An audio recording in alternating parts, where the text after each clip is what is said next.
Bismillah ar-Rahman ar-Rahim. Hello, people, and welcome to Footy Judge Mo. This is your Thursday show with Don, Nina, Kelkster, Husam, and Jessica, who might join us later. She's got stuck at work. Arsenal crash out of the Champions League. Lot of Arteta outers now at the current moment. Lots of them, to be honest with you.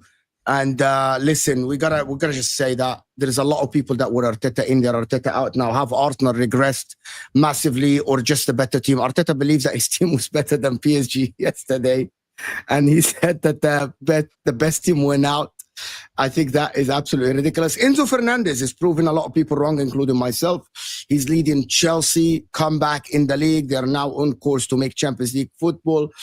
And is the gap between Arsenal and Chelsea as big as what people think? We'll talk about that as well. But hit that like button if you're here now and if you're watching this. Get it together, Mo. You've been shaking your ass violently for this Enzo guy. Just chill out, man. Every stream. No. What it is, yeah. At least Mo's got some decorum. Mo's got some decorum. At least Mo can hold his hands up when he's wrong. He's a good player. He's a good player. Yeah, man. I know that ain't you talking about holding your hands up when you're wrong. I know that ain't you. I'm talking about you. I'm gonna be I've never held your hand up once in your life.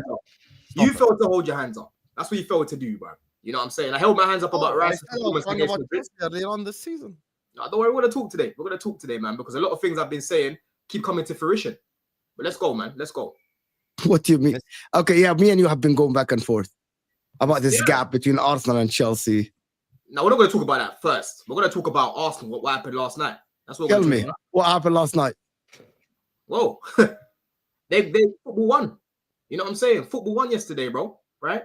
Because you can't go to Paris and think you can win from throw-ins, bro. You know what I mean? Progression from the midfield. You think you can go over there, do a Rory Delap and Ryan Shawcross and them man there. No. The football gods were never going to allow that, bro. Right? And for Arteta to have the cheek to come out and say, oh, we were the better team because you created better chances is absolute bullshit, right? Absolute bullshit. Because in this game, it wasn't a snatch and grab. Both of the teams created some good chances. I can think of Doué should have scored at least 2 goals. I can think of Bacola in both games should have scored at least 3 goals, right? They both created some good chances. The difference here is PSG had a big moment with Ruiz, which helped change the momentum of the game because Arsenal were on top of them for the first 20 minutes, right? And the other chances that they got, the half chances that they got, they were very clinical.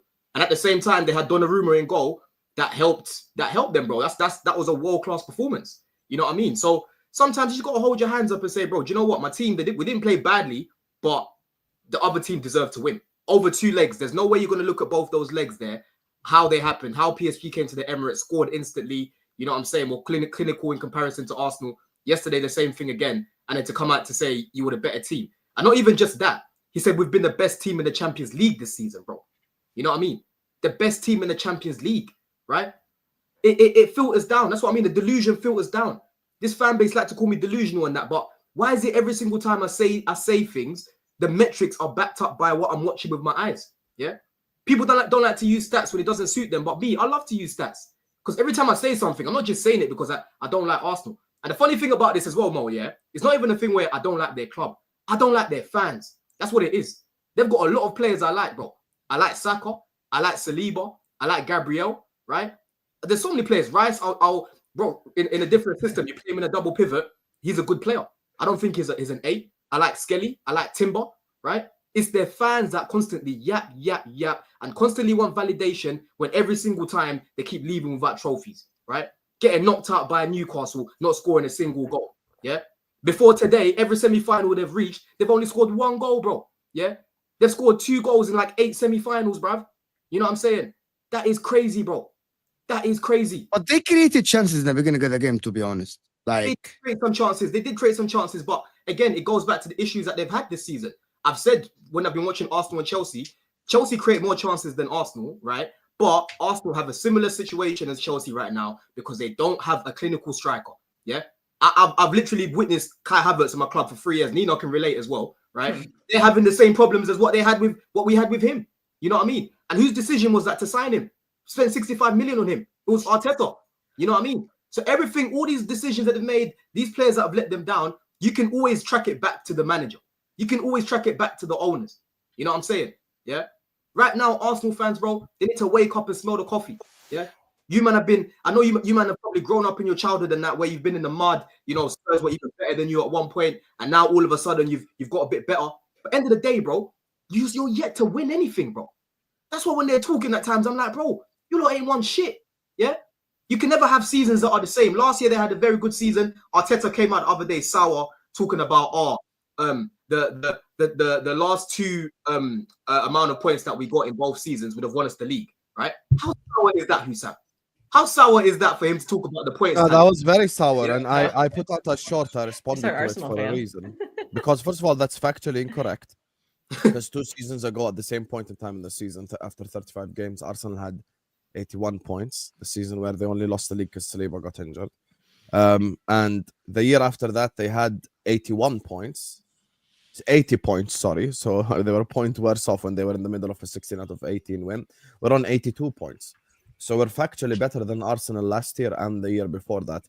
That's why I called out Arteta, because I do feel like obviously I don't think there's anything wrong with having a manager that's a sour loser. However, let me say something about sour/sore losers, whatever you want to say. Usually the sore losers are winners. You can't be a sore loser and a loser yourself. That's just the reality of the situation.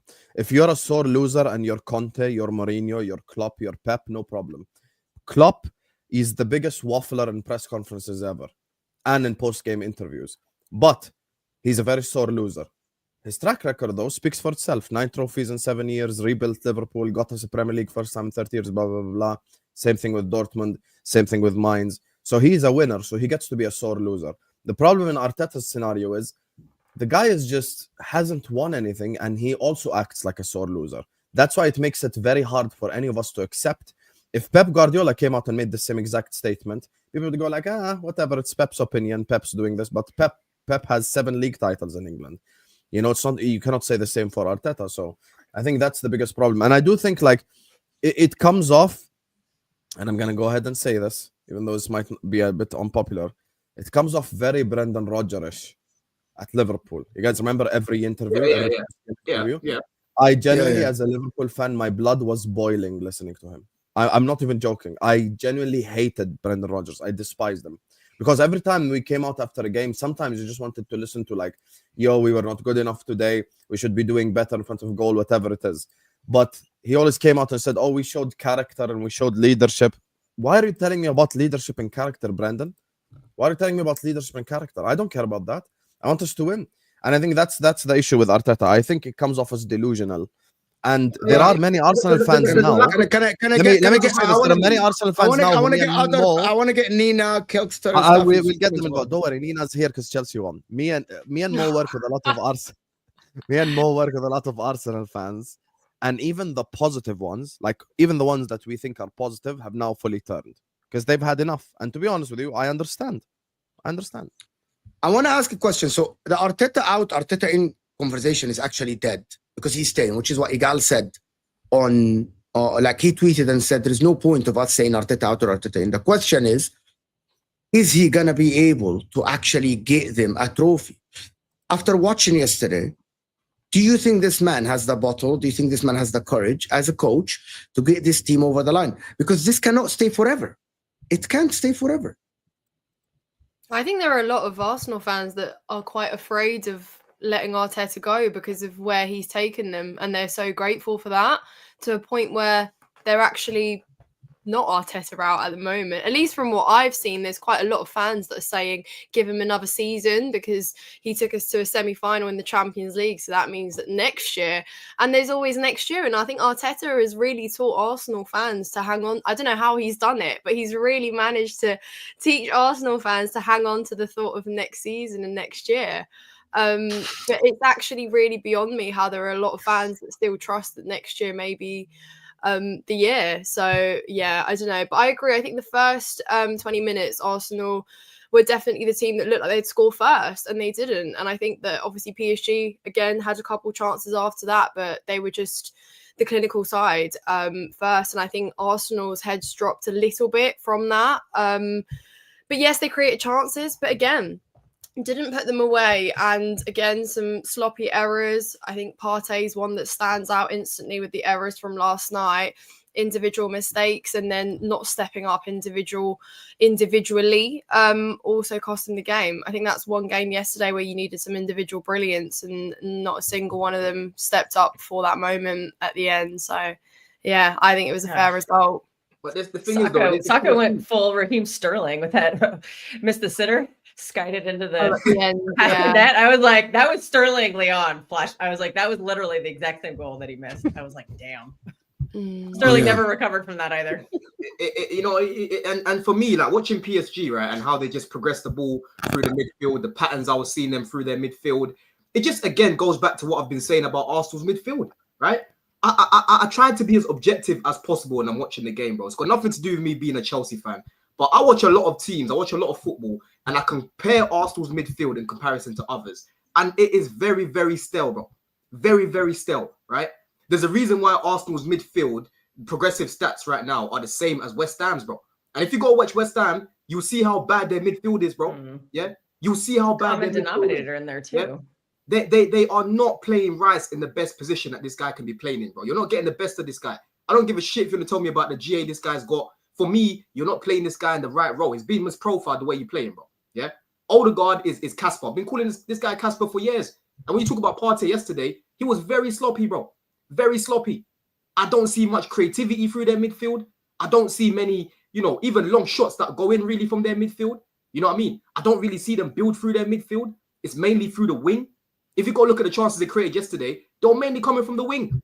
It was mainly Martinelli running at what's his name? Hakimi. Hakimi ain't even that great defensively, to be honest with you, right? He's quite flat-footed. No, he was getting at him. Right? Saka got locked up most of the game by Mendes, but at least he was trying a little something. He had a shot on goal, business as usual for Donnarumma. He put a cross across the box and whatnot. But when did you ever see Odegaard play a little nice pass? When did you ever see Rice play a little nice pass? I didn't see these things. I don't see these things consistently from Arsenal, bro, right? And there's a reason why, like I said, their progressive stats centrally are last in the league.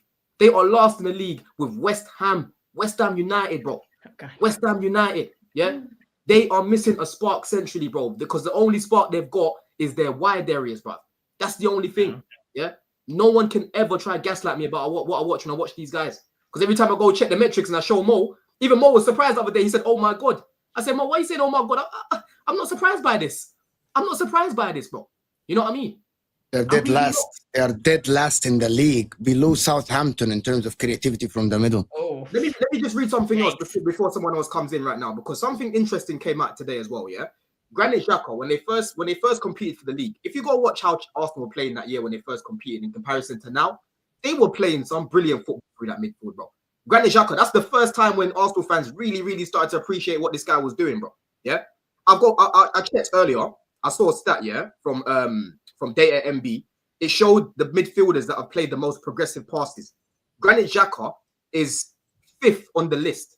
He's 5th on the list, and they're yet to replace this guy, bro. Yeah, they're yet to replace him, and he left 2 years ago. You know what I mean? It's not just their wide areas, and it's not just their striker up top, bro. They've got a problem in that midfield. Personally, if I was Arteta, I'd go to a 4-2-3-1. I would play Rice next to a Zubimendi, for example, and I'd play a 10. That's what I would do, bro. And in build-up, you play a 3-2-5. If he's going to stick with his 4-3-3 thing, and you've got man there in the left half space, he's just counter-pressing, you know what I mean? He's helping win the ball back and that. He's being a little bit of a pest. You're not gonna really elevate, bro. I'll be so real. You're not. I feel like this guy's capped in that role, right? He's capped in that role. I don't think Rice is a shit player, but you're not getting the best of this guy, bro. You're not getting the best of him. Yeah, Staffy texted me and he was saying something about trophies, and it's actually, I thought about it today, and he's actually spot on about this. I actually said the FA Cup and all this stuff are not important, but you watch the Arsenal fans today, they're miserable. They're miserable, to be honest with you. And now all the joy that you had throughout the season is gone in one moment. You're going to live through a summer that you're miserable. You're going to live through a summer that you didn't even reach the final of the Champions League. You get my point? You can't even hang on to a memory or something good yet. You really underperformed against PSG. And looking at it now, the way Arteta managed the game yesterday, not taking out Odegaard, not giving Nwaneri any chance, keeping the same thing, subbing out Calafiori for Marcus Kelly or Timber for White. He didn't change a lot. Only Trossard was a spark. Is this going to continue, bro? Like, are you going to go next season against City and Chelsea and Liverpool, renewing Salah and trying to get to get Van Dijk, and they're going to get a striker and a left winger? Are you going to go next season hoping that Arsenal will win again? Are you going to go next season with hope? Because in my opinion, watching the game yesterday, when the shit hits the fan, Odegaard disappeared. Not there. I think Odegaard deserves every bit of criticism after yesterday's performance. I think Odegaard is. I think he's just. I'll be honest with you. I cannot rate Odegaard after what he's done yesterday and what he's done over. Wallahi al-Azim, Husam, it's not about the ability. To Kevin De Bruyne. That guy is a complete bum. Someone. Gela has every right to be mad. Yeah. Listen, I have to tell you. To be honest with you, I watched an Arabic, an Arsenal fan, Egyptian guy, and he said this guy scammed us for years by looking good on the ball, by having some passes. But when we wanted him yesterday, the guy didn't even want the ball. The guy was hiding next to Saliba. He didn't even want the ball. And he's the guy, like, I don't watch a lot of Egyptian content, Arabic content, but this popped out on my feed. And I'm like, he literally said everything that I said on Al-Ahwa yesterday on Husam's show. He said he was scared to get the ball. He was scared to go into tackle. He was scared to win duels. He was scared to dribble, scared to shoot. And he was only completing the 5 yards passes. This is the captain of Arsenal Football Club going in a semi-final of the Champions League. With all due respect to some players like Bruno Fernandez, right? Bruno Fernandez dies for Man United on the pitch. Watch about Szoboszlai. Have the ability of Odegaard, right? You watch Szoboszlai, the guy is tackling balls with his head. Szoboszlai, yeah, he fights on the pitch. Bro, there's a reason why Real Madrid let players go. They tried to crucify you when you said for you, Madison's better than him, right? I still remember that. I still remember that, bro. Yeah. When that the first year Odegaard came when he was on loan, there was a debate in that summer whether to sign Odegaard. I started this. Or what, the Madison Odegaard debate? Don't do this, guys. He's not as bad as Madison. Chill out. No. At that time, there was a lot of Arsenal fans that wanted Odegaard, right? First to him, the first year when he first came in officially, like permanently, he was good, right? Last year, first half of the season, he wasn't good. After the bye, he turned it on. But this year, bro, he's been shocking. He's been shocking. I was telling Roms, me and Roms were going back and forth. I told him from like December, November, this is your league to lose, right? Arsenal, there's nothing to worry about. He was like, oh no, when Odegaard comes back, they're going to go on a run and that. I said, bro, I've been watching these, man, and I'm telling you, bro, even when this guy's been fit, he's not been playing well, right? You've got nothing to worry about because we don't even know what type of player is going to come back when he's injured, yeah? He wasn't injured before that, and he was stinking out the play. Only players that really started off well at the beginning for Arsenal was Saka and Havertz, bro. And I've been giving Saka his praise. You know what I mean? But this guy's been horrid this season, bro. Odegaard's been absolutely horrible. Horrible. He just doesn't inspire any motivation, though. Like, if you looked at that game and you saw Odegaard and you saw his body language and you saw his attitude on the pitch, you never would have thought this is a semi-final second leg. They're trying to come back in. And that's the problem. And that's the problem. And that's such a big flaw to have as someone who is meant to be a captain, meant to inspire motivation, meant to inspire coming back. If anyone's supposed to believe in that, it's him, so that he can send out the message to everyone else. Regardless if you're the better team on the pitch, the very least, at least just to have that step up in mentality. And he just didn't have enough of that. So who else was meant to bring that on the pitch, you know? And I think that was a big flaw that ultimately let him down. Because sometimes, even when you're not the better team on the pitch, a lift in motivation and a change in attitude actually can go a long mile, especially in a semi-final. And he didn't have that. So even just for that very little tiny detail, they were again inferior to PSG, because they did have that mentality and they did have that motivation, and you could see it from the get-go. Do you think that is a reflection of the manager? Yes, but it's also down to the player. Yes, definitely. What, Arteta? Yeah. Like, do you think the captain 100%. Of the team is a reflection of how the manager thought? Arteta appointed him as captain. You make him captain, but it's not like, listen, a lot of Inter at the current moment, we had strong managers like Spalletti and we had Icardi, but he wasn't a reflection of the manager. However, we stripped him of captaincy. Inter mid-season, they stripped him of captaincy. They said he's not good enough to be the captain. I'm not sure if Arteta has the bottle to do this. No, he doesn't. To strip someone of a captaincy. All of their problems are coming from the manager. This guy is gaslighting the fans and everybody in the entire organization into thinking that they're this great team when they haven't even won like a single trophy with this group of players. They won a community shield that they weren't even invited to on merit. Like, they didn't get there by merit. They got there because by default somebody had to be in that competition that year. So, you know who was completely right about these frauds? Rodri. And so is Erling Haaland. That entire organization needs to stay humble. They don't understand the meaning of that word whatsoever, because they're walking into the party and they're acting like they're the main event. It's like, no. You've never been here before. You need to act like you've never been here before. And they haven't. They've just acted like that they're punching way above their weight class, and they're not. They haven't won a Carabao Cup. That should be their focus next season, is to win a Carabao Cup. Because yesterday for them was a harsh reality and when a competition is. And our Kel's taking the piss. Kel's taking the piss. They're going to a Champions League final and they show up with that. Like, come on. They don't know how to win. This group of players does not know how to win. There's a handful of players who won that like FA Cup 5 years ago. Saka, came off the bench? Or did he even play in that? I don't even remember. I know he has the medal and everything. No, he didn't play. But they don't know how to win. If you have gone through this in a cup competition in the past, like the FA Cup or the Carabao Cup, which they just fuck off every year because they think they're too good for that. But then when it comes to the FA Cup, they're like, oh, this is our competition, blah, blah, blah. We own this competition. We won 15 of them or whatever. And then they just always fold like a house of cards every single time. And suddenly then it's a minor trophy and nobody cares unless they're in it. But they need to learn how to win one of those cup competitions so that when they get to a semifinal of a Champions League, they have knowledge in their head of how to win. And none of them know how to win. They all just fold every single time. And that's on the manager. He doesn't know how to win, and the player, and he's not teaching the players how to win because he doesn't know himself. Yeah, let me read the super chats. I hope Nina uploaded my champions on Sunday. I actually got to watch Nunes play football stress-free. Honest lot, you have changed my life. Unlike Klopp the flop, who based his whole attack around Nunes. Honest lot, I love you. Nina, you were in the stadium there. Yeah, you applauded him. I was there. Fantastic. At least I was there. My dad went to get a beer. I actually stayed. I was there. Respect. Yeah. Fantastic clapping by the Chelsea fans. My favorite moment was fantastic clapping by the Chelsea players. Sorry. My favorite moment was Liverpool fans screaming champions in the face of Lavia. Absolutely beautiful moment right there. And Lavia took it like a champ as well, and he clapped back. I loved that interaction right there. I love football shithousery, and that was just perfect for me. So I absolutely loved it. So that was a fun occasion right there. I can't wait for this Sunday though, because Arsenal are he likes. Did you see it? Nasser, Arsenal are going straight from this into a guard of honor. Yeah. Did you guys see this? He literally lied on Enrique's name. How can you lie about someone after losing more next games? 1 point for Arsenal. You guys see, he said that lucky. Enrique told him that Arsenal were the best team and the best team went through. And they asked Enrique right after him, and he said, I never said that. I thought our team was the best. I think he's embarrassing himself with this, with these two balance. He's embarrassing himself. And it was clear, like, it's embarrassing to lie on someone's name when you know that they have a press conference after. Oh, you want to know what this reminds me of?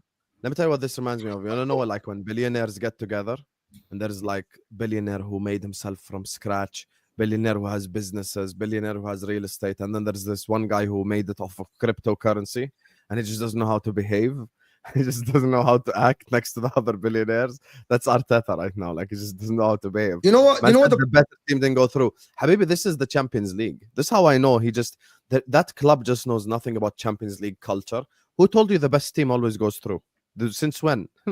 Actually, in the Champions League, most of the time it's not the best team. Yeah, most of the time Chelsea actually, it's not the better team. They were not the best team when they won.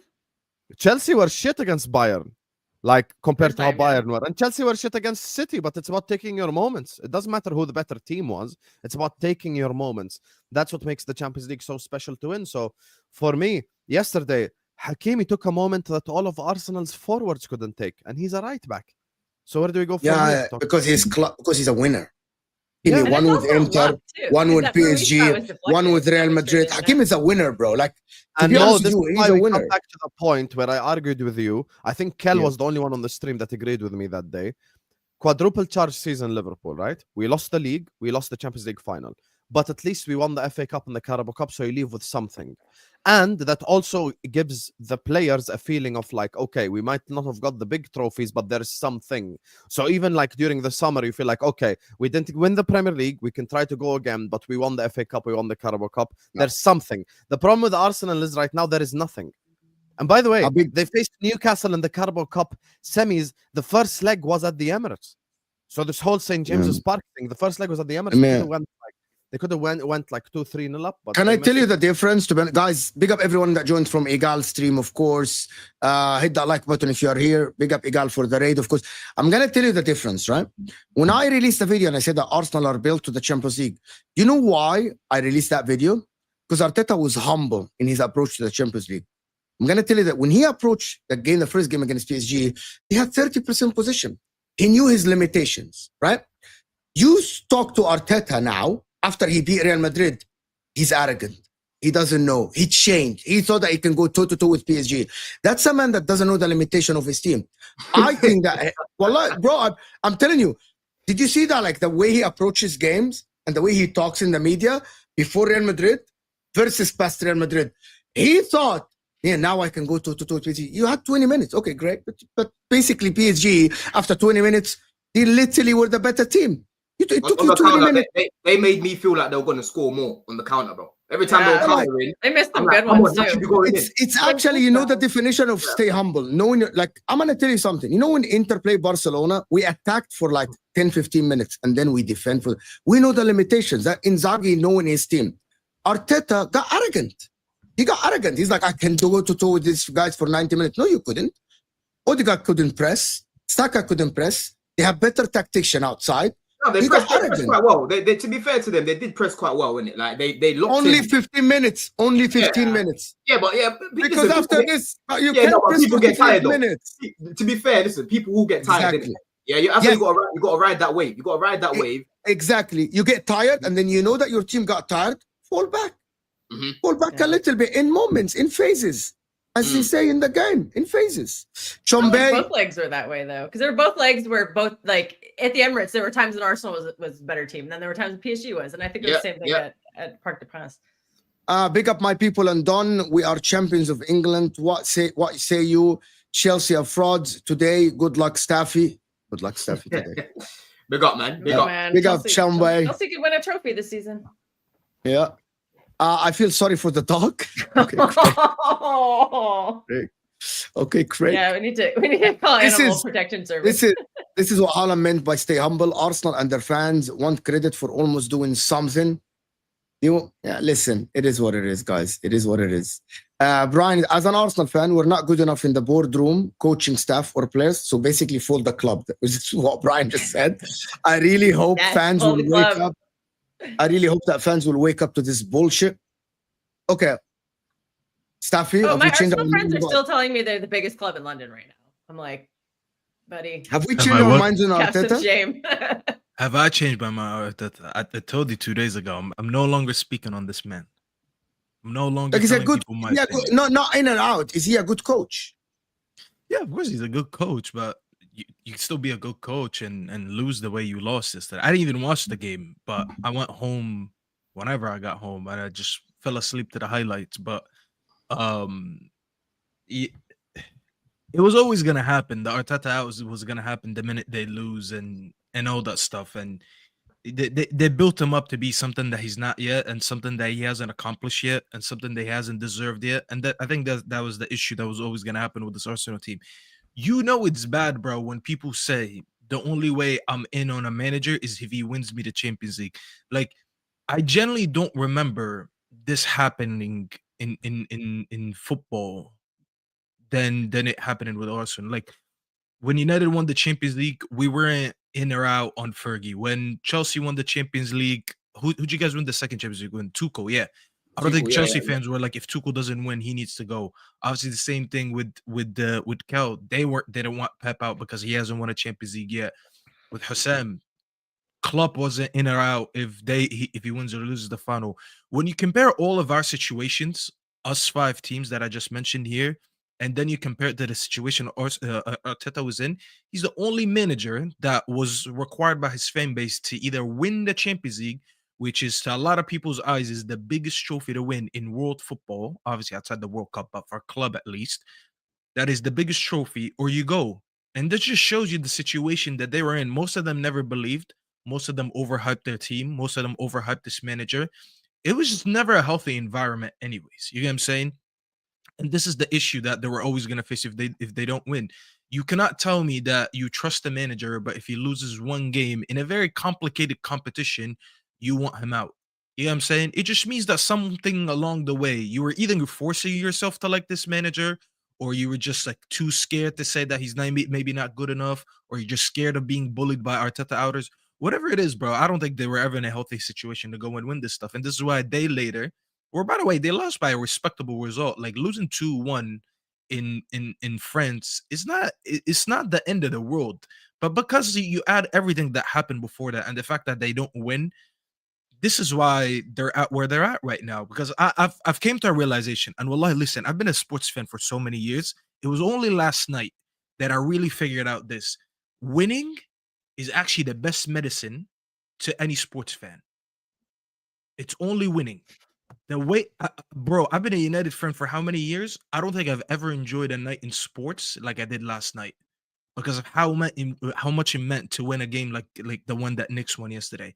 No one cared about the fact that we haven't won a championship since like God knows when, the 70s, late 70s and all that. No one cared about it. Yeah, it's been a long time ago. No one cared about it because of the magnitude of the win. This is the only way for football fans to just forget any agendas they have, to forget anything they have against a manager or a player or anything. Winning. It is the best medicine. These guys are deprived of that medicine. They're really deprived of it. This is why we can sit here and we can have bad seasons. Chelsea can drop off form. United can drop off form. City, by their standards over the last decade, they've dropped form this year. And we're all like sitting here and fine. They're not, bro. This fan base is genuinely ill, bro. Like they're ill. And it's reaching a point where like I feel bad talking about them because I feel like we're bullying them at this point. They're just ill, bro.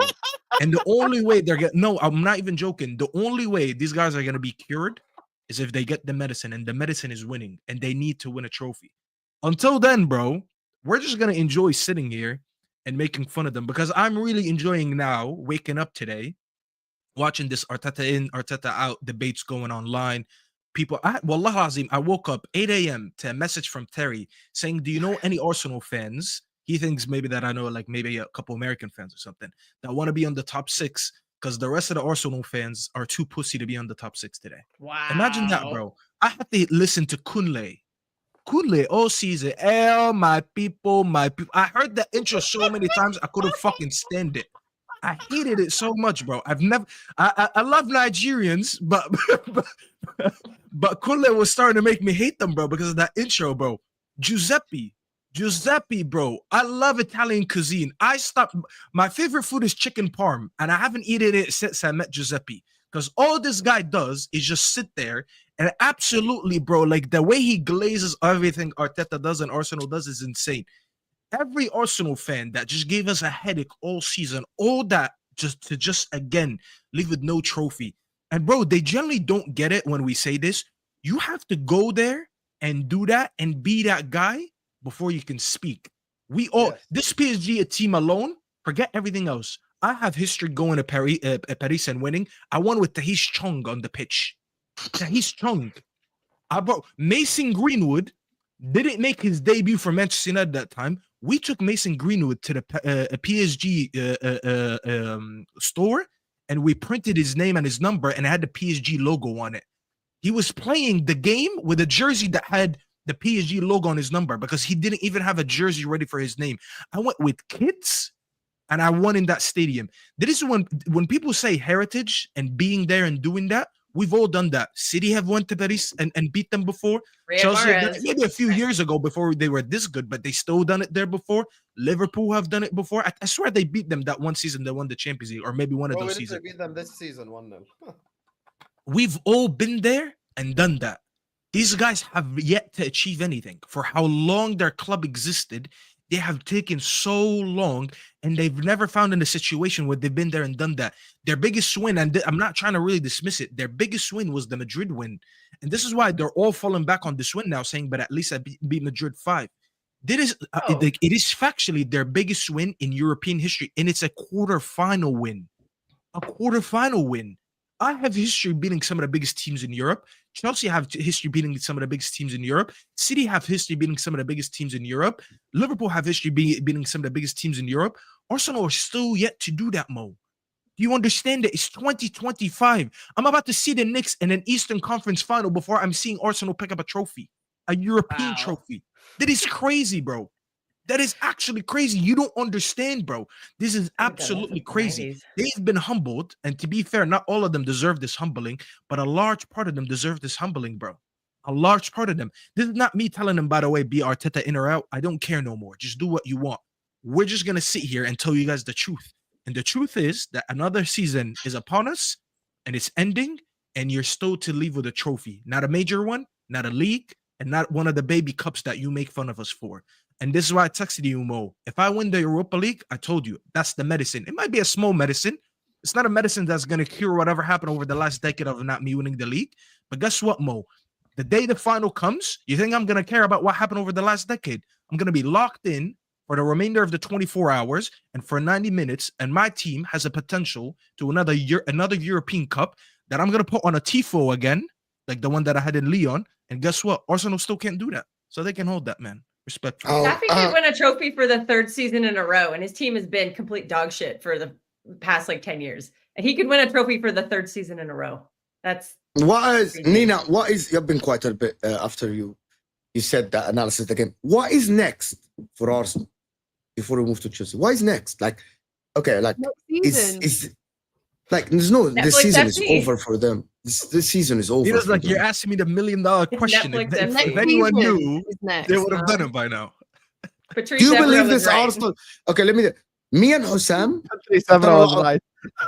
Did you hear his piss take tweet? Dude, that was hilarious. Do you want to hear some gaslighting? Go look at Patrice Evra's tweet after the game. Wow. That shit was so funny. He's the one that said there's Netflix FC next year, right? He's the one that's Netflix, just got to wait for next season. A question for the people. Me and Husam have been, this in the beginning of the season, we have said that Arsenal were favorites and all this stuff because of how they ended the season last season and all the stuff. And yes, they didn't get a striker, but Havertz ended the season well and all this stuff. I am not sure if I have it in me next season in the beginning, even if they get a striker, by the way, and a left winger, to sit on panels and say that Arsenal will win the Premier League. I've released videos saying that Arsenal will win the Premier League. I've released videos saying that Chelsea will make Can you do Champions me League. a favor and not say Liverpool will win the Premier League? Just say City, please. Let me breathe. Every team you have backed goes to the shits, Mo. Just I backed my team and we're in the final. La, that's different. I backed your team to win the Champions League, then reach the final, and you bottled it as well. Yeah, exactly. That's what I'm telling you. Don't back me in anything, please. Liverpool are shit. That's I want to put. I'm not saying who I backed, bro. You wore the jacket. I actually understand where Mo's coming from, because Mo's saying, okay, here's the thing. Let's just establish objectively, like, yeah, we cooked and everyone like Jess and Don, Cal, everyone said for the last like 30 minutes and stuff, right? Let's just be objective here. Arsenal fans for the last 5 years have watched their team from August until May for no reason. Deep how long that is. September, October, January, March, August, September, October, November, December, January, February, March. I disagree. By the way, I disagree with you. By the way, one second. 10 months. No. I'm gonna tell you why. 5 years in a row. But I want Nina's take first. 1 second. 10 months, 5 years in a row for literally nothing. Literally nothing. Like, and you want to know something? The worst feeling is when you get so much hope and you feel like you might end up doing something and you don't do it. It just has a sinking feeling where you start to almost hate certain players. You start to hate your own manager. Start to hate everything. You need a change. You need something different. I felt that way after 13-14 Brendan Rodgers. I felt that way because I felt like I really believed we were going to win the league for the first time in my lifetime, blah, blah, blah. And then it all went to the shits. And then after that, you just had that feeling of disdain. The difference in the Klopp season with the Rodgers season is when we challenged for the league under Klopp, we ended up lifting the UCL. So it wasn't even just the thing where it's like, oh yeah, we won an FA Cup. It was, we lifted the entire, like the whole Champions League. We lifted that shit. So it gave everyone a boost. The players, the fans, the manager, and the Arsenal players and the fans and the manager don't have a boost anymore. As a matter of fact, they have like a sinking feeling.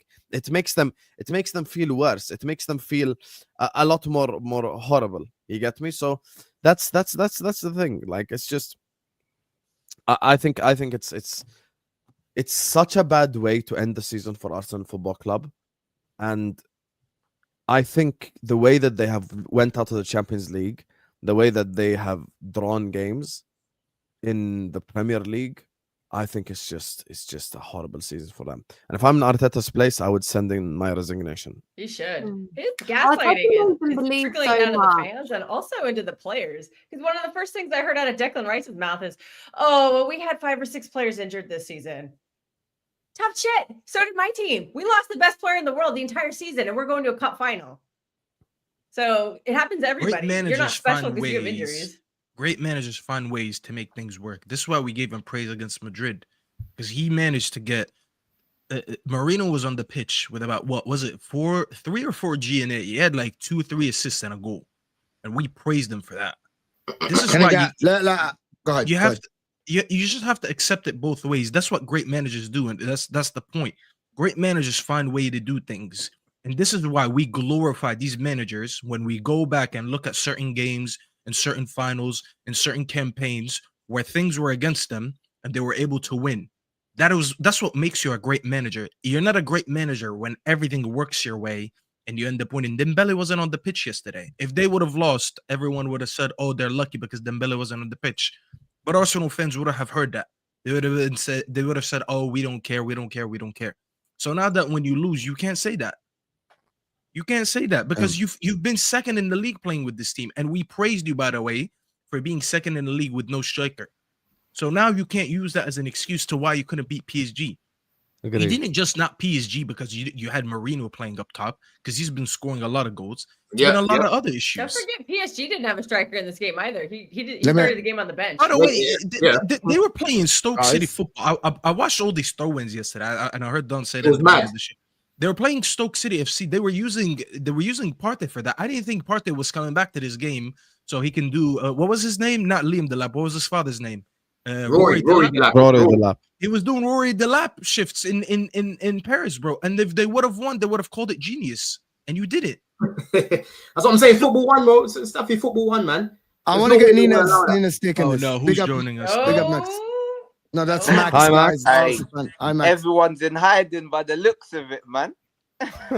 Nina, can we just get Nina's take on what's next? She was about to, before Husam rudely interrupted her. Go ahead. I mean, I answered next season. I don't know. That's the thing. Like, where to from here? I think, you know, Arsenal fans just so badly wanted Arteta to be their longevity manager, be their Klopp or whatever. But, you know, Klopp already hit the benchmark at this point. You know, what was it, 4 years for the Champions League, then the Premier League the season after. So again, that time frame has already surpassed. So it's like, what are you looking forward to now here? But I just wanted to say that Arteta is also to blame for a large part of the season, purely for instilling that hope in his players and the fans in the first place without actually hitting the deliverables or even remotely preparing for them. You know, that interview we all saw where he said the title race is not over. Arsenal is still in it. Again, installed that hope, and there was nothing really done or delivered to remotely even resemble that charge or whatever it was. And then the same energy with the Champions League and how he approached that. And again, to have that mindset is all good and fine. Like Staffy said, you know, to be a great manager, of course, you have that mindset, but the actions and the actual tactical approach to things didn't match that. And again, that's where Arteta is to blame.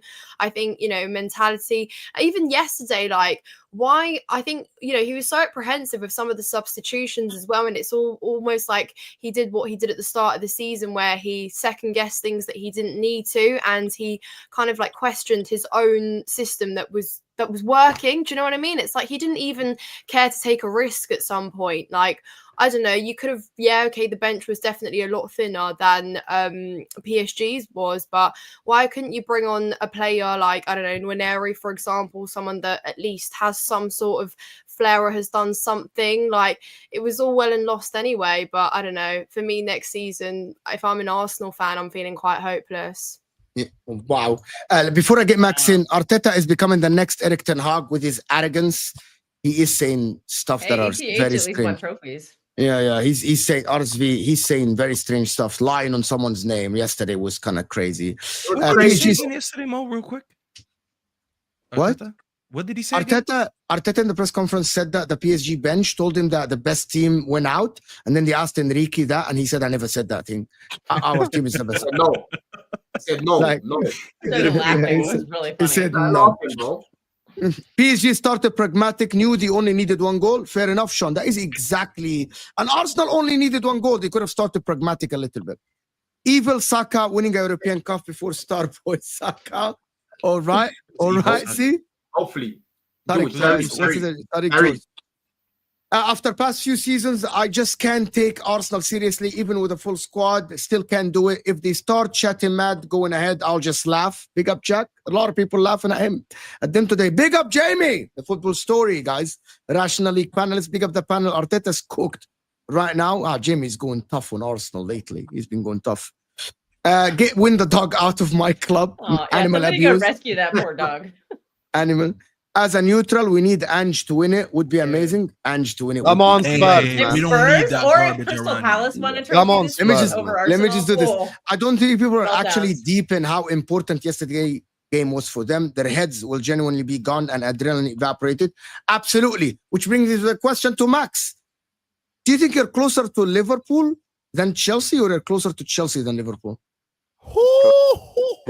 We're clearly closer to Chelsea. Was it 6 points? Is it 6 points? As a team. 4 points. 4 points. It's 4. Oh. There you go. We're only 3 4 points. points ahead of Man City, who are having their worst season. If Liverpool win this weekend and Chelsea beat Newcastle, we're 1 point behind you. There you go. And you got to also look at just everything on a whole. Will Arteta win Arsenal a trophy? That is what we have to actually ask. Maresca is probably going to win the Europa Conference. So then him and Arteta have one each. Arteta is now 5 years without a trophy. It don't look like we're going to win a trophy. I don't think we're going to win another trophy under this manager. I think his time's done. The players, they seem to not believe in him. Why can't Ranieri come on the pitch? Why? What? Because he was late, they said. He was late for the Real Madrid game, so now he's being punished. Like, what's this about? What's wrong with Arteta's ego? His ego is bigger than his managerial ability, clearly, because he's only got one trophy. And it's just frustrating for me as an Arsenal fan because I get told I'm negative just because I want to win. But people will rather Arteta win than sack him and risk someone else winning. That's what Arsenal fans want. And to be honest, bruv, us as a club, we deserve this. This is what we deserve. We deserve nothing. Yeah, man, I'm frustrated, man. So frustrated. I could go on for an hour, to be honest. So Husam presented an argument yesterday that said that even though Liverpool finished 5th, they were still closer to the title than the teams above them, because I think Man United finished above them that season, Newcastle finished above them. So that logic doesn't apply to Arsenal. No, because I believe what did Liverpool already, at this stage, you already won a Prem and a Champions League, right? Yes. So therefore, that's the argument dispelled already, because how can we be closer to Liverpool and Man City if we don't have Liverpool and Man City standards? We don't have their standards. We don't have their trophy cabinet. So how can we be closer to those teams? Man United are now potentially going to win 3 trophies in 3 years. And they are absolutely just useless. But still, someone say 3. Well, they know how to win. That's why. There you go. So maybe we just need to get rid of him. But we're not going to get rid of him because too many Arsenal fans are just obsessed with Arteta, telling me, oh, look where we were before Arteta came in. I'll tell you where we were. We won, I think, three trophies in 4 years. That's where we were. 1 trophy in how long? 7 years, is it? I don't even know how long it's been. It's just, hey, Mo. You know what it is, though, bro? What's your name, sorry, bro? Max, yeah? Like, Max, is it a context thing next year, bro? Because let's say you get to, again, Champions League semi-final again. Is gone.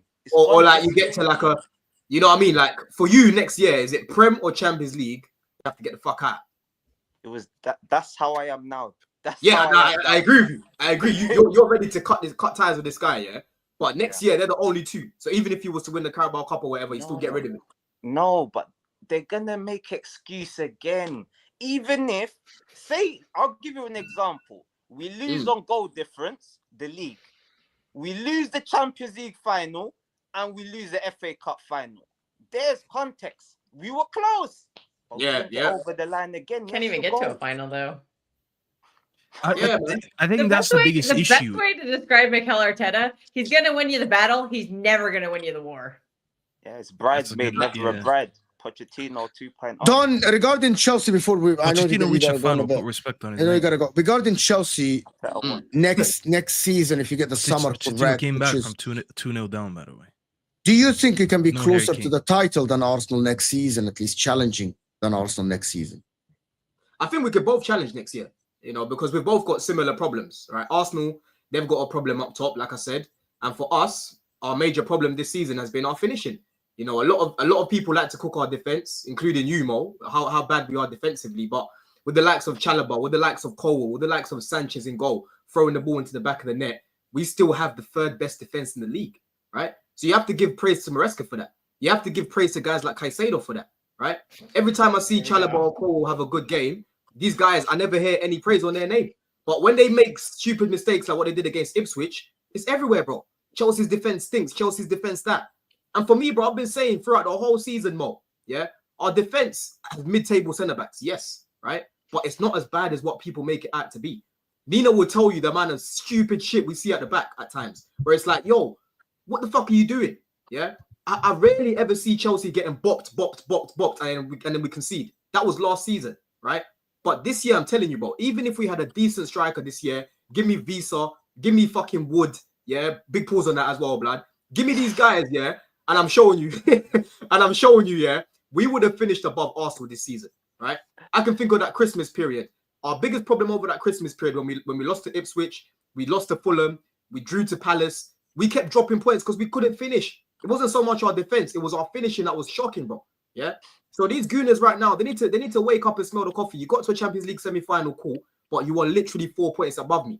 You finished above Chelsea, 26 points last season. That was the difference. And the year before that, I think it was even more. Yeah, the gap is getting smaller and smaller, and we can clearly see there's gaps in this team. We need a new left winger that's right-footed. We need a striker. We need a new goalkeeper. We need a centre back. Right? There's gaps in this team right now. So for anyone that's deluding themselves into thinking if Chelsea don't make the right signings, we can't compete next year and even finish above these guys, you're delusional. Right? We've created more chances than these guys. We've missed more big chances than these guys. Palmer and Enzo both sitting on over 20 GA. Caicedo, for me, best midfielder in the league this season, right? Arguably best DM in world football right now. You know what I'm saying? Whoa. Rodri hasn't been fit though. Let's be real. This season, for me, I can't think of a better DM than Caicedo. There hasn't been anyone better than this guy. You know what I'm saying? So at the end of the day, when I'm looking at our midfield, for me, that's actually been the strongest part of our team. Our attack has literally scored 2 less goals than Arsenal this season, right? And like I said, our defense is the 3rd best in the league right now. You know, so anyone that's thinking that we can't kick on next season, you're just lying to yourself. What it is right now, a lot of people have gotten used to Chelsea being in the mud. Like they're thinking we haven't got something to build from. We've got a lot of players at this club that you'd love playing for you, bro. You know what I'm saying? You'd love Palmer in your midfield. You'd love Enzo in your midfield. You'd love Caicedo in your midfield. That's why your club tried to sign him beforehand. You know what I'm saying? Yeah. So that's what I'm saying. I'm Nino. I'm onto these lot this summer. The cramp twins upstairs. I'm fucking onto them because we need to compete next year. I don't want to be sitting here talking about, Lavia. Obviously, we've got Santos coming back now. But if he gets injured, at least we've got a Santos there. Caicedo, we've got backup for him. We've got a Sugo coming in, right? We need to bring someone in to relieve that pressure from Jackson. We need a new goalkeeper to take Sanchez out. I know Sanchez has got a little bit better the past few weeks, but we need to get him the hell out of it. I don't trust him. You know what I mean? So I'm showing. You guys like the Chevalier at all? No. We're not looking at him. You might want to look at him. I think. Do you agree with him? I think Petrovic will get promoted. Do you agree with him, Husam? Are you more? Arsenal are closer to Liverpool than Chelsea are. It's just how when all the underlying metrics are closer to you? Our underlying metrics are closer to you than Arsenal. I still think the season where Liverpool finished below Man United and Newcastle, Liverpool was still closer to Manchester City and Arsenal at the time than Newcastle and Man United. League finish alone does not mean something. It's about the context of the whole thing. I still think Arsenal will challenge and they will be close, but I think I cannot back them to win anything anymore with this manager. But I still think that they will be closer than Chelsea are, and that's because of your owners. Because your owners are not gonna go get the experience. Let me ask you then, Husam. No, you're saying they're not gonna go get the experience. That's tired. We've got experience in this team. Stop coming with that. Who's experienced? Right? Nkunku 25. Jadon Sancho has experience, right? Tossing. Can we mute my mic, guys? No. Jadon Sancho. Are you man gonna tell me Jadon Sancho's not got experience, bro? Jadon Sancho. Hold on. Are you gonna tell me Sancho? Nina's like, I'm not with him. No. Hold on a second. Nina's like, let Nina talk. Jadon Sancho, yeah. Has Jadon Sancho got experience? Yes or no? I can put her center stage to talk about this. Yes or no? It's a simple question. Sancho. Sancho experience, yes or no? In what though? No. Habibi, James Milner is experience. What are we doing here? We're talking about experience and actually good. We're not talking about just experience. So Jadon Sancho is not a good player? No, he is a good player, Dom. He's average. His point is he was at Dortmund. Nina, okay, hold on. There is another Chelsea fan. There is, but his point just then is Chelsea don't like to bring in experience, and I've just debunked that. We brought in Tosin, who's experienced. We brought in Sancho, who's got experience. Come on, man. Tosin. Oh, these guys are experienced players. Where? No one's gonna tell me that Sancho. I told him experience, and he said Tosin and Sancho. These guys have experience, bro. Chalobah has experience. Who else are you gonna say next? Nkunku? Say Nkunku as well. Finish the trifecta. Finish the trifecta. Finish it. My question. Score the hat trick. You still haven't answered my question, right? No, maybe I explained to you the answer. I think you're phrasing it incorrectly. You're phrasing what you're trying to say. No, I'm not phrasing it incorrectly. I'm talking about experience and actually being good. No one's asking you to go sign James Milner just because he's experienced. We're talking about experience and being a good player that helps your team. Meaning, what is most likely to happen many times this season, bro? Diego has a lot of experience. Don, you are listening to respond. You're not listening to understand. What's more likely this summer? Chelsea go sign an experienced midfielder, an experienced centre back, an experienced striker that's actually good, that helps them win, or sign youth players. Like, do I see Delap being a Chelsea striker? Yes, because he's young, he fits the bill, he can sign a 7-year death row contract. So it just makes sense. But I don't see the really good players signing for Chelsea at this moment in time. It's about the kids. That's what you're doing. Your fan base protested, and a day later you signed Quenda. How does Quenda make you closer to a league title? Give us the names of these experienced players Chelsea should be looking at this summer. Give us all the names. Okay, you're talking about Chevalier. Awesome. In goal, you should sign. I want Husam one at a time. We can't hear. Okay, let me give you. In goal, you should sign Maignan. Why should we do that when he's Magic Mike? That's a good one. Why should we sign Maignan when he gets injured all the time and we've got injury problems already? You don't like Maignan? He's been in the Champions League. I don't want Maignan. No, he is always injured, and he's won trophies. But I don't want him. They won 2 trophies this season. Guys, there's a massive guys. There's a massive something in the background. I don't know where is it coming from. It's definitely okay. I think you have to sign an experienced goalie, an experienced centre back. Name the names. I want you to name the names. I name you names. I told you Maignan in the centre back position. I think you need to get someone like who's 28, 29, 30 because name the names, bro. We spoke about Colwell as an example, and I said, had Colwell made the move to Liverpool and he's playing next to Van Dijk, his leadership would allow Colwell to bring the best out of himself. That's one of the other things. Same thing up top. Like if Chelsea want to sign someone like that helps them move forward, they should sign someone like an Osimhen, sign someone like that. You know, signing Delap does not help Chelsea take that next step to league winners.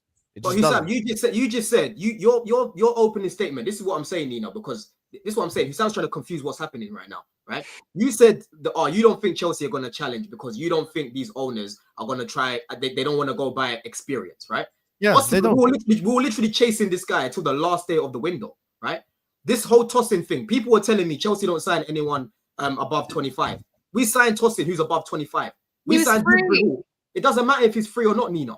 It doesn't matter if he was free or not. The whole narrative was Chelsea don't sign players that are over 25. That's what was being briefed by people, and people like Husam were parading around saying that, right? Free or not, if that's the rule, they wouldn't have signed him. You know what I'm saying, right?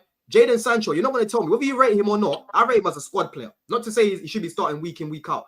Jadon Sancho is an experienced player. No one's going to tell me he's not experienced, bro. He's got experience, right? Experience and average. They were literally chasing this guy, bro. They were literally chasing him. So experienced and average. You're just lying. I don't buy this thing that they won't try and buy experience. Yeah, but Jadon Sancho's average. He ain't going to help you in a league title. Okay, stop dwelling on that. The point that I'm making right now, Husam, is a big lie. It's a big lie to try and say that they won't try and sign experience, right? The thing is, they will try and sign experience. What they need to do is get over the line. They couldn't get over the line with Olise. He's experienced. They couldn't get over the line with Osimhen. He's experienced, right? Enzo Fernández, before he came in, didn't really have much experience, but we got over the line. Caicedo had Premier League experience. We got over the line, right? 1 year. Some of these guys, you know what I mean? So, end of the day, like I said, bro, it's a narrative that you're painting, but I don't fully agree. It's not a narrative, but nothing you have said debunks it, by the way. Literally nothing. I've just told you a bunch of players that we've signed that have got experience, bro. Of which none of them are experienced. Enzo wasn't experienced. He had 6 months in Benfica. Caicedo had 1 year. Caicedo had 1 year in the Premier League. Palmer was a youth academy product at Manchester City. The only examples you brought up is Sancho, who's an average winger, and you brought up Tosin, who's a free signing, who's also an average defender. We're talking about the best. We're talking. You've waffled for 7 minutes. You've waffled for 7 minutes. Let me speak. I'm not waffling, bro. We're talking about experienced players who are good, because we're talking about you taking the next step. Prime example is what Liverpool did 7 years ago. Alisson Van Dijk, experienced and good. It's not just about signing experience, because I'm not saying go sign Welbeck, go sign Milner. That's not what I'm saying. I'm saying get an experienced player who's 26, 27, 28, who is actually good. You need a midfielder, go get Reinders from AC Milan. You need a striker, go get Osimhen. You need a winger, you go get someone who's experienced. Maybe Rudiger is out of contract this summer. Go get him at centre back. Goalkeeper, go get Maignan. But instead, you're linked to children in all these positions. Your fan base protested, and a day after you signed Quenda. Is Quenda going to make you closer to a league title? No, because Quenda is going to be good 3 years from now, not now. All I'm saying is, I don't buy this thing that they're not going to try and buy these players you're talking about. The main thing for me is that they need to get over the line, innit? Because they've showed me twice they struggled to, bro. Olise and Osimhen are prime examples of that. You know what I'm saying? But you didn't. But you didn't sign We him. tried. Husam's talking. No, you didn't try. Okay, hold on. We did I want to try. get Nina's point. I'm going to tell you the difference. The word try is that when you actually get the player over the line. You went to Husam and said, you're only going to join in. I'm going to tell you. Let me just finish that next point and you can understand where Husam is coming from. You only sign that, you only do that try if you're actually going to the player and give him what they want. But you went to Husam and said, the only way you're going to join our club, if you join in our terms. That is not trying. Like, for example, if I go to Mbappe tomorrow and say, come to my club, you're only going to make 100K a week. That's not me trying. That's unrealistic. Osimhen wanted a wage. Experience come with demand. Experience come with actually like wages. Your owners, as Husam said, are not willing to pay these wages that will experienced winner will demand. You get my point? If you go to someone like a Kevin De Bruyne, for example, ASP, and you want to sign him, you're not going to tell Kevin De Bruyne, come join my club for 150K. You have to offer him more than what Man City offer. That is Husam's point. Trying is not just asking to come to join at your term. That's the point. You're moving the goalpost because Husam. How is that moving the goalpost? I know what Husam's trying to say. Husam's trying to say that we're not even going to try for these players, right? Whether you guys like it or not, Olise rejected Chelsea because we didn't have no Champions League football. That's one of the major reasons. And on top of that, they offered him more money than what we offered him, right? That's the reason why he rejected us. And then Osimhen, bro, it's not just Chelsea that are having problems with this guy's finances. Yeah, there's a lot of clubs in the Prem. Ornstein's already come out and said it that think he's going to go to Saudi because what he's asking for, they don't think he's worth that. You know what I mean? So it's not just us that are doing these things, bro. But for you to try and say that we didn't try and sign Osimhen when Mikel himself has come out and said there was literally just a little bit of details to sort out and he would have joined Chelsea, that's mad. And then Olise, bro, everyone knows that we tried to get Olise 2 summers in a row. You know what I'm saying? So I don't buy this thing. I think do you think you're gonna sign an experienced player? But why are you linked to Husam and Delap? Bro, we're linked to Husam and Delap because we like their quality. We like their quality, bro. You know what I'm saying? We like their quality, bro. We think they're quality players, regardless of their age. So, Nina, do you think that it's good to sign like Delap and Husam? Is that experience? You can sign Delap and Husam, but that's simply not enough. I said if Delap and Husam come in, someone else needs to come in too, and that's where I bring experience in. So Don, that is the one thing I will disagree with you on because I've said the same thing, Nina. I've said the same thing. Yeah, but I said I want Delap as a backup. I said I want Delap as a backup though. But listen, experience. We had Thiago Silva not long ago. You can't tell me that Tosin is even a third of what Thiago Silva was for us. And I'm sorry, I know he wasn't a free, but he was the first signing we made that summer. He was out there, he was available, we got him. It's not exactly like he was a pursuit that we were literally like outbidding everyone for to get. He was free. He came in. But he's very hot and cold. He's very hot and cold. He's not a complete defender, is he? Yes, he's got 4 years in the league, 4 years experience, great. But I still think that, I don't look at Tosin and think he needs to be in our regular starting back line next season. I don't actually really care that much. That's not the point I was making, though. But it is the point, though, because you want someone... But you want someone that you're going to start game in, game out, and is going to tie everyone in, right? Why have we chopped and changed our back line so much this season? Because, again, we still don't have that outstanding defender that is experienced and that has come in and has actually made everyone around him look better. They're all hot and cold and they're all learning from each other. Thiago Silva made all of these defenders that we have now struggling look half good because he was there. So that is what experience does for you. That's how experience elevates the team. And I'm sorry, but we just don't really have that. So we can go in for Husam, but someone else needs to come in. I don't know, that's not up to me to find out, but you could go for someone maybe like, I don't know, Jonathan Tah, a servant to the club, 29, has won a league title, helped his team get there. So for me, that's a player that maybe you should be looking at, and someone who comes in, doesn't have that kind of what if factor, can bring Husam in too, and can actually build some stability there in that back line. To me, that's something that we should look at. Yeah, and again, Nina, that wasn't the point though. He literally said Husam is trying to make. It's what I'm saying. Husam, you can't do this to me, but I'm smarter than this, right? Husam's trying to make it out. Husam's trying to make it out like we're just going to sign kids. Husam's just making it out like we're just going to sign kids. If you ask me what I think of Tosin's quality, I think Tosin is a squad player, right? What we did last summer, we signed squad players. We didn't really sign any players to come into the 11. because these lot were banking on Lavia, Fofana, and Reece to stay fit, right? Because the season prior, we barely saw them. So these three would have been like new signings to us, right? No one's arguing about Tosin's quality. I'm not talking about his quality. But the facts of the matter is, the narrative that was going around is Chelsea aren't going to sign anyone that's 25 plus, right? Whether you like Tosin or not, he is an experienced player. Whether you think he's good or not, or you rate him as a starter, he is experienced, right? And the fact that they signed this guy and tried to sign... So if you signed Danny Welbeck this summer, does debunk my logic? Husam, you're not letting me... If you signed Danny Welbeck this summer, does debunk my logic? What do you mean sign Danny Welbeck, bro? In a hypothetical world, you signed Danny Welbeck this summer. Does it debunk my logic? Yes or no? No, but the players that you're talking about, we've. So why are you mentioning Tosin then? I don't get the point. You haven't responded to me. Nina literally explained the Tosin situation. She literally. I'm talking about experience and good. No, okay, that's fine. If you want to say experience and good or whatever, like a starter. Exactly. Fair enough, but the point that you were trying to make is as if these lot are just going to try and sign kids, and I don't agree with that, bro. I don't think that'll be the case. But that's what you're linked to. That's what Nina. Literally what you're doing, bro. We've been linked. Hoyson is 19. Hoyson is 19. Delap is a youth player. All of them are kids, bro. But okay, are we at the end of the window? No, we're not. We're not. But that's what we're saying. The window hasn't been opened yet. Yeah, exactly. So how do you know that it's only Delap and Hoyson? Based off of track record, I cannot look at Chelsea and think that they will sign serious players this summer. Just track record. And that's a fair point. And I've said many times this summer we need to be bringing in starters. That's what I've said many times. I'm not. So me and you agree, but you're here shouting for what?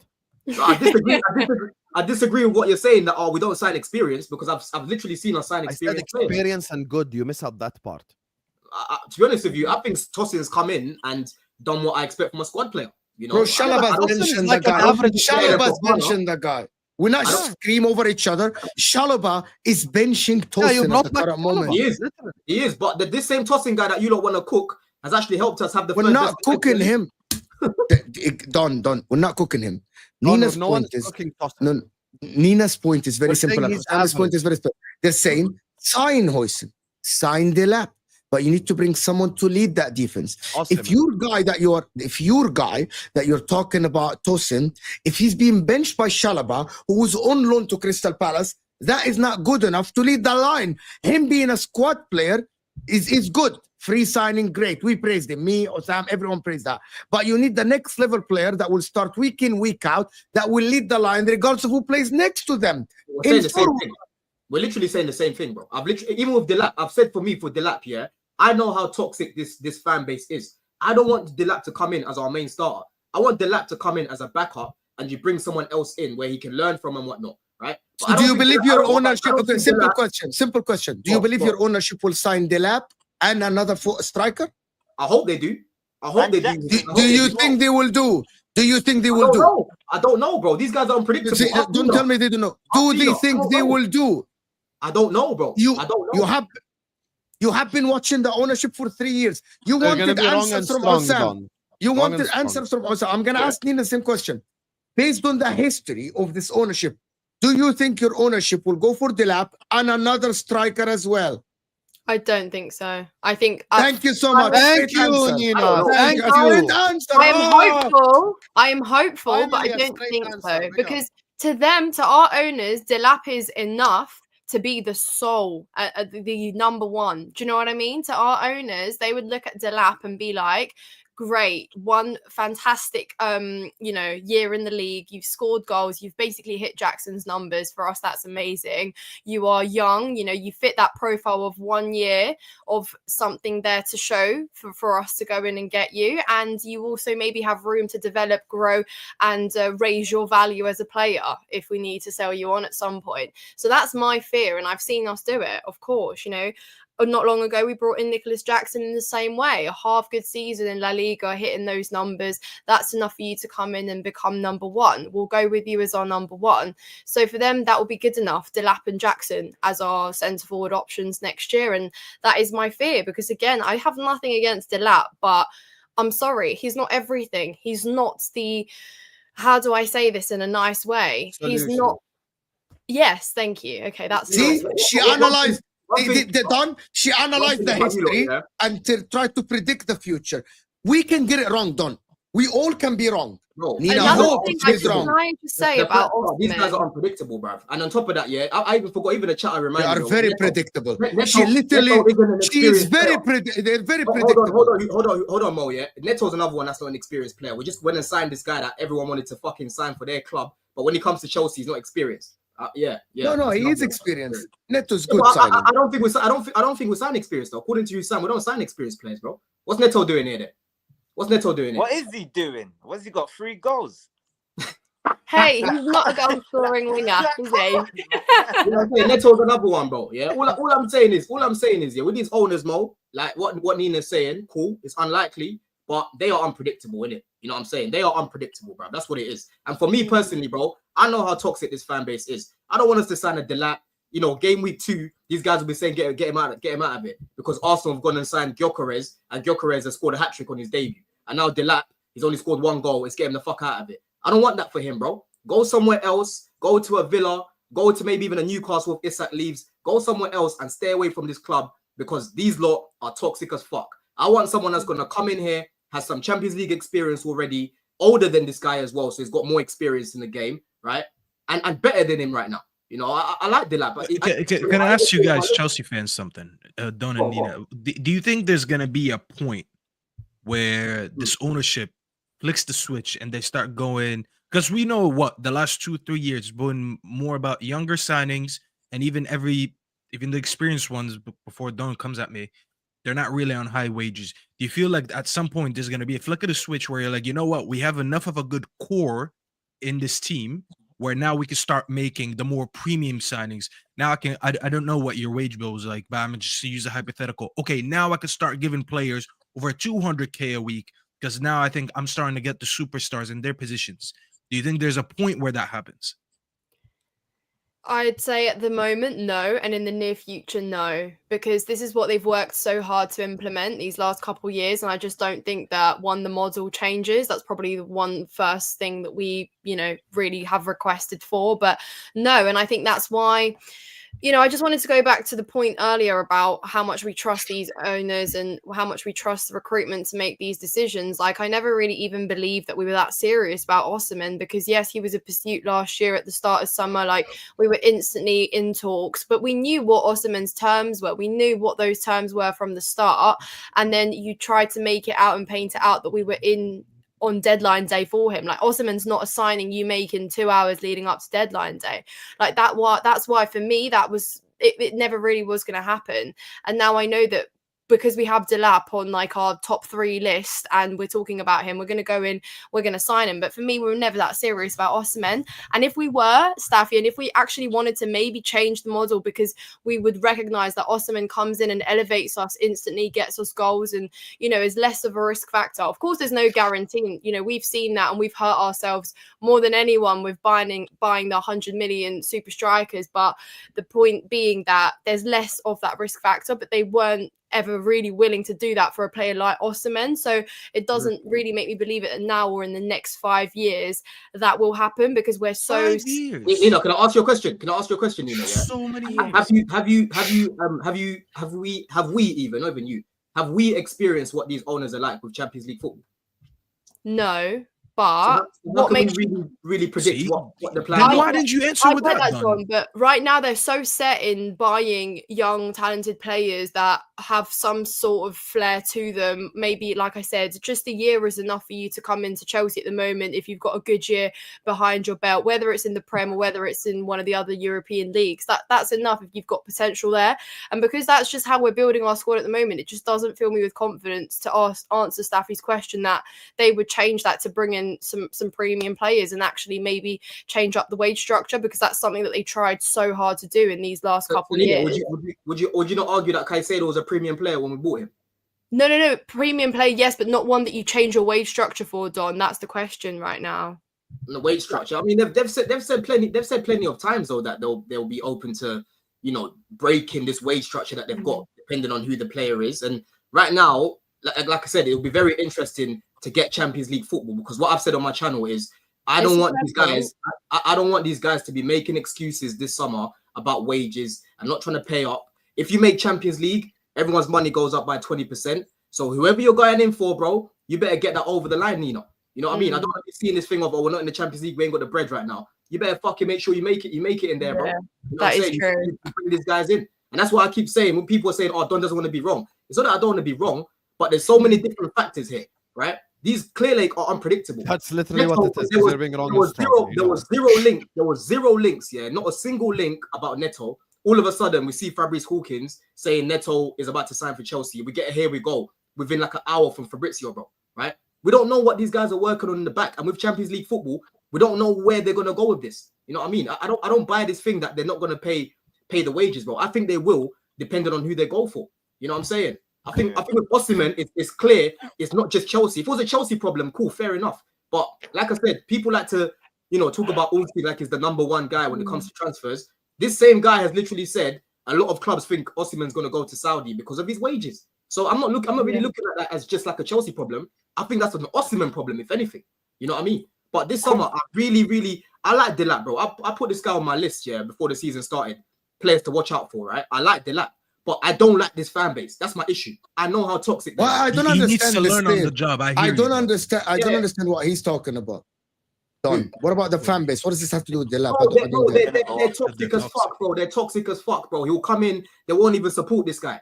He'll come in. He'll have a little slow start. They'll fail to support him, bro. Damn, you're calling Nina toxic? Start sucking off other strikers. You know what I mean? But straight away, I don't want a situation. I want Clear Lake this summer. I can tell Nina's a bit toxic. So sign the big names.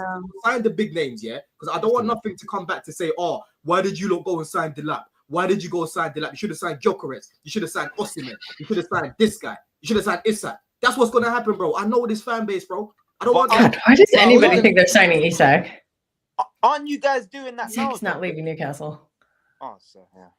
I was gonna say, aren't you guys Newcastle doing hype? Now? Come on, Chelsea this Sunday. Because you lot just said you want Delap and another striker. So what happens to Jackson? What happens to him? Bro, have 3 man there, bro. You know what I mean? Have 3 No, that's not gonna work. Bro, we're in 2025. No one running a 3-man striker rotation. Look at Brighton. We had a 4-man back in like 2012, but go look at Brighton. We played 4-4-2 football. No one does that shit no more. There's a lot of games to go around, and then you got a third striker. That ain't happening. Nah, man. There's a lot of games to go around, bro. You can chop 2 on that. Yeah, so where is Jackson going then? You know what I mean? Yeah. Bro, Jackson, there is no development from having an Isak and then Delap and Jackson. That doesn't happen. You can have one of them just being a kid, an 18-year-old being a third string striker. No one is doing that, bro. Your ownership ain't spending that much. It's unlikely. Like I said, it's unlikely. But if it was up to me, that's what I'm doing, bro. If it was up to me, that's what I'm fucking doing, bro. Because I've grown up with Chelsea having 3 strikers in their books. Yeah, that's when we played 2 strikers, bro. You used to have 2 strikers up top. Not all the time. Not all the time. The main season when we had 2 strikers was Anelka and Drogba, bro. When's the last time you had 3? That's Abramovich. Daddy's gone now. No, but it's not even about Abramovich. It was about how they played the system, bro. They got a new sugar daddy in town. Abramovich signed bro. by the way, Abramovich signed Crespo, Shevchenko, Gudjonsson with Drogba there. That era is gone, Habibi. Bro, listen, Brighton clearly for them, it has. That was like 10 years ago, man. They've got 3 strikers. You don't play like that anymore. Let me do these 2 super chats so we can just end the show, to be honest. Let me just end this. Mo, please sign world-class pundit to represent us. It's Don and Nina. That's a world-class lineup right there for Chelsea. You're absolutely JJ. You're absolutely slandering Nina. How dare he? It's a world-class. Not me. I shouldn't represent. Bro, I represent myself, bro. You know what I mean? If you want to talk, you come on my channel later. We'll talk, Don, you disowning me. He's got the invite. He's got the invite. Don CFC JJ in the description. Don't go anywhere. Don disowned me. Don 1, JJ nil. No, he didn't even get into Nino. Don 1, JJ nil. JJ, you just Don 1, JJ nil. Wallahi, 1-0 Don. Nina's carrying the world class tag heavily right there, but we'll let it. I'm not even in the picture. Yeah, the one thing though about Don is he shows up every week. Nina appears when they win. Hey, I appear when I don't have work, Husam. Leave me alone. She appeared when Arsenal lost. I mean, that's the only time we've had a full lineup.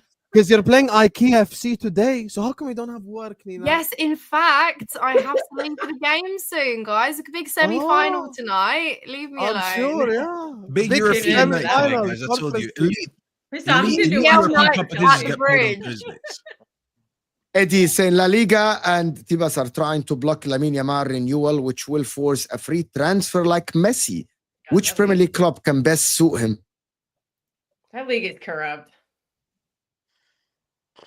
Are they really blocking it? That's crazy. There's no way. I don't think Yamal should move to any Premier League club. What? Well, Liverpool are going to have a right wing slot opening up in 2 seasons. He suits so Chelsea. you can turn him into I think he suits Chelsea to the T. Imagine Lamine Yamal. I said Liverpool, not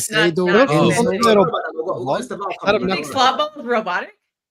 What? No. I thought she said Pep. Stop, everyone. No, I said what Liverpool the F are you talking about? In 2 seasons. Don, guys, stop. What I said? What my man said we don't need Yamal. We have Estevao coming in. Bro, listen, don't worry about that. I'm out, man. I'm out. No, Allah al-Azim, no. I refuse to be involved with sports. My word. Hey, hook me up with the dealer. Talk soon, man. Talk soon, bro. See, I need to remove That's what I'm gonna say, bro. It still shows that I'm here listening to this. Talk soon. That's what I'm gonna say, bro. You know what I mean? Talk soon. Nasser said, hey, he fits your age profile. Bro, Don, Lamine Yamal is the best 17 years old we have seen in our life. He's better than Messi and Ronaldo at that age. Listen, he can be as good as that. I rate him out as much as. Hey, enjoy him while you can. He has a major injury. There's only one player that's come out of Brazil to beat Neymar's record, didn't it? And it's Estevao. And that same league's seen fucking Rodrigo there that everyone wants to at their team. God. To be honest with you, are gaslighting worse than Arteta. Hold on. Don, if Estevao is right? Don, I'm just going to say this before I do the super chat and then just finish the show. If Estevao is that good and he's Neymar level and Yamal level, Chelsea should win the season, should win the league next season, regardless of who you sign up top. Regardless of who you sign up top. You should get 100 points. Let me ask him a question. Neymar level is crazy, bro. He beat Neymar's record in Brazil. He beat it. Bro. Rodrigo couldn't do it. No, bro, listen. That record Neymar set in Brazil before he went to Barcelona, Estevao is the only player that's beating it, bro. You know what I mean? Rodrigo couldn't do it. My man is a believer. Nina's looking at her phone and she's like, Staffy, the GA, bro. The goal and the assist. Estevao beat that she's record, messaging Don. She's like, Don, stop. Step away from the ledge. Pressure you're putting on him. Nina's doing all of that, yeah, because, bro, people are scared to get clipped up. I speak my mind, bro. You know what I'm saying? Don, you really have it in for me today, mate. We're meant to be on the same team here, bro. What are you doing? Man, you're on each other's team. What am I scared of? Husam confused you. Husam confused you. You know what I mean? And I'm not saying before people try to twist my words, I'm not saying Estevao is better than Yamal. I'm not saying that, innit?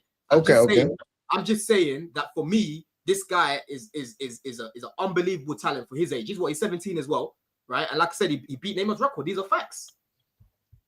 Can I ask you something, Don? Hypothetical world, okay? You get right now.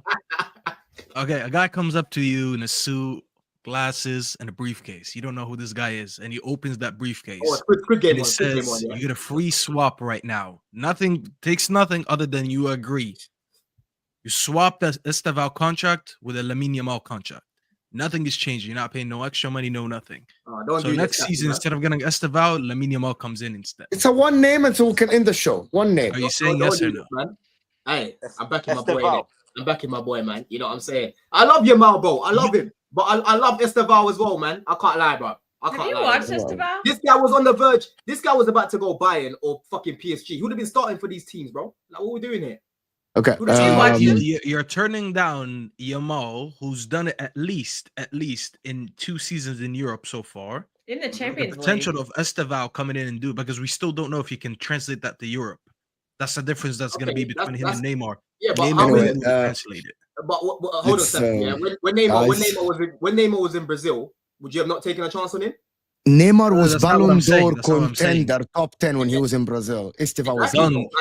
That's not what I'm saying. This same person that you're saying just give up has beaten his record, bro. He was no, but that's not what I'm saying. That's not what I'm saying. The reason let me do this. I'm not trusting them, bro. Well, then you should have no problem winning the league next season with him. The reason Neymar was so great is that he was able to come to Europe. The reason Neymar was so great is he was able to come to Europe and continue whatever he was doing in the Brazilian league. Mind you, he also won Santos the Copa Libertadores, which Estevao didn't do. So let's add that when you mentioned the GA. Let's add that. Forget GA. No, you are running the risk. You are running the risk of banking on Estevao to come in and translate that rather than taking a free swap right now that I just offered you for Yamal. Is that what you're telling me? Yeah, but you're talking about this guy as if it's just any guy, bro. Like, you know what I mean? I rate Yamal. But if I want to see what this Brazilian kid Joga Bonito can cook up at my club, let me live. Yeah. Okay. Great. I'm not saying Madueke. I'm not saying I want to keep Madueke over Yamal, bro. That's ridiculous, right? I want to. This is one of the best young players in world football, along with Yamal, and you're saying I should just swap them. Why? You're acting like Yamal is playing Caquita football, not Joga Bonito football. Like I don't know what you're talking about. He's playing Joga Bonito, but Yamal, bro, Estevao comes from a similar sort of family, bro. He plays Joga Bonito as well. You know what I mean? And I hope that they'll be one of the when it comes to ball in the next few years, I hope they'll be up there in it and competing against each other for the Ballon d'Or. That's what I hope. Can I tell you? I want to say that if Estevao is half what Yamal is, Chelsea will be great for the next 10 years.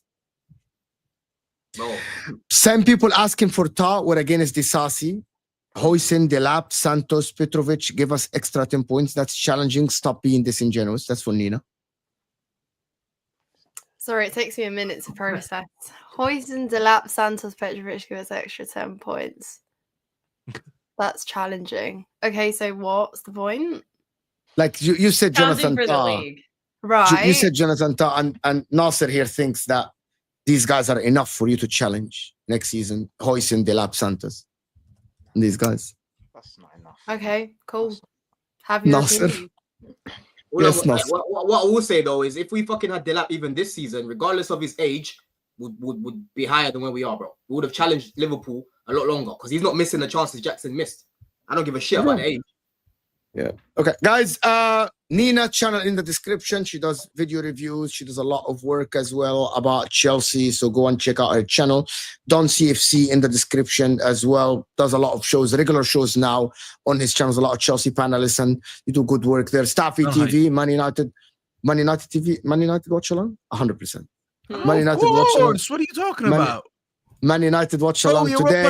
League, elite European competition. We will be there. 2:30 p.m. Eastern time. What's that? What's that in UK? 7:30. I will be there, bro. We'll be watching. Can I tell you guys?